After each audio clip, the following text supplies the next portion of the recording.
আর বুঝে আসে না কোন মৌলবী সাহেবরা প্রচার করছে বাংলাদেশে চার বিয়ে করা সুন্নত। এটা কোন কিতাবে আছে? আছে? প্রচার করছে আমাদের দেশে চার বিয়ে করা সুন্নত, এটা কোনো কিতাবে নাই। সুন্নতের দুইটা অর্থ, একটা হচ্ছে ফজিলত হিসেবে আর একটা নীতি অর্থে। কিন্তু আমাদের দেশের মানুষ বুঝে গেছে চার বিয়ে সুন্নত মানে খুব ন্যাক আমল। বুড়ারা মনে করে যত পারো বিয়ে করো, দোজাহানের কামিয়াবি হাসিল করো। বিষয়টা কি এরকম নাকি? হ্যাঁ, আরে বিয়েটা যে মুমিনের জন্য কত বড় আমার আল্লাহর পক্ষ থেকে নেয়ামত তা বোঝা যায়। বুড়া মানুষ 80 বছর পার হয়েছে, প্যারালাইজ হয়ে গেছে, চোখ কান নড়ে না, বিয়ের কথা বললে ওই লোকটাও একটা মুস্কি হাসি দেয়। দেখেন না বুড়াদেরকে তাকায় দেখেন আপনারা, ঠিক কিনা?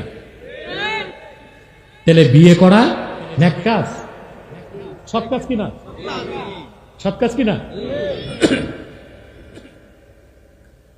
এই ক্ষেত্রে ফকিহগণ বলেন এটা নেক কাজ। আল্লাহ রাসূল সাল্লাল্লাহু আলাইহি ওয়াসাল্লাম ইরশাদ করেছেন, আন নিকাহু মিন সুন্নতি ফামান রাগিবা আন সুন্নতি ফালাইসা মিন্নি। নিকাহ করা হচ্ছে আমার একটা সুন্নাত, বিনা কারণে যে আমার সুন্নত থেকে মুখ ফিরালো সে আমার উম্মত নয়। হানাফি আইন শাস্ত্রবিদগণ বলেন কার জন্য বিয়ে করা ফরজ, কার জন্য সুন্নাত, কার জন্য বিয়ে করা হারাম। কার জন্য? যদি কোনো ব্যক্তি মনে করে বিয়ে না করলে তার দ্বারা জেনা হবে, তার বিয়ে করা ফরজ, ওয়াজিব। কোন ব্যক্তি যদি মনে করে না বিয়ে না করলেও চরিত্র ঠিক থাকবে, সে যদি সুন্নতের নিয়তে উম্মতে মুহাম্মাদি বাড়ানোর নিয়তে বিয়ে করে সুন্নাত। কিন্তু কিছু মানুষ আছে অক্ষম পুরুষ, ফ্যাক্টরি ফিউজ নাই, আছে না? ফ্যাক্টরি ফিউজ কিছু মানুষ, বিয়ের আগে খবর নাই, বিয়ে করার পর তো ধরা। হ্যাঁ, বাকি জীবন কবিরাজের দোকানে সালসার বোতল টানতে টানতে জীবন শেষ।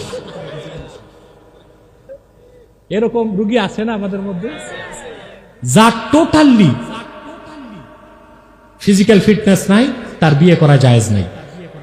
বিয়ে করা, সে তো আরেকটা মেয়ের জীবন নষ্ট করবে। তাকে আগে ট্রিটমেন্ট নিতে হবে, তারপর বিয়ে করতে হবে। কথা বুঝতেছেন? আপনাদের যুবকদের মধ্যে যদি এই সমস্যা থাকে, আমি কোনো কবিরাজ না, তবে আমি ওষুধটা জানি, কিতাবে পড়ছি, বইতে পড়ছি, বলে দিব। ইউটিউবাররা তো এগুলোই চায়। দেখেন না কিছু বক্তা বেরোছে দেশে ভিউজ বাড়াবার জন্য আজে বাজে কথা বলে। যেমন ক্যাপশন দিয়ে দেয় স্বামী স্ত্রীর নাক চুষতে পারবে কিনা, এটা একটা বয়ান হইল কথা। এইসব আজে বাজে ক্যাপশন দিয়া আমাদের এই সোশ্যাল মিডিয়াতে ওয়াজের জগৎটাকে প্রশ্নবিদ্ধ করা হচ্ছে।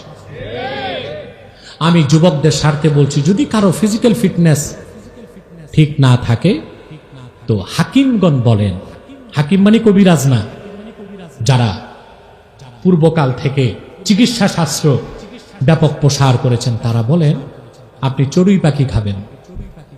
কি 21 দিন 21টা, আল্লাহর হুকুমে আপনার ফিটনেস আবার ফিরে আসতে